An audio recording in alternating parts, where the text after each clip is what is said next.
Everyone so आजभन्दा चाहिँ 2-4 वर्ष अगाडि चाहिँ हामी होइन सो फाइनली हामी चाहिँ यहाँनिर चाहिँ नेट चलाउन आउँथ्यो। सो हाम्रोमा चाहिँ नेट 4G डाटा चलेको चाहिँ भर्खर है हो। अनि आजभन्दा 2-3 वर्ष अगाडि चाहिँ हामी यहाँनिर है सो नेट चलाउन आउँथ्यो होइन। सो एकदमै रमाइलो ठाउँ पनि छ अनि एकदम बवाल हावा पनि होइन।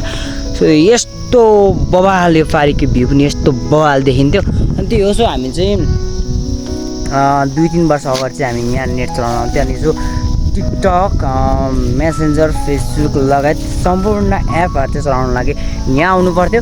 सो तपाईँहरू कतिपय त आउनु भयो होला यहाँनिर होइन। सो कतिपयले थाहा पनि छ यो कुन ठाउँ हो। अन्त सब नुम सो नुमदेखि हल्का माथि डाँडामा पर्छ। सो यहाँ चाहिँ एकदम बवाल रोमान्टिक होइन। सो एकदम बवाल अनि डेटिङको लागि पनि एकदम बवाल चाहिँ सो त्यही हो। Thanks for watching.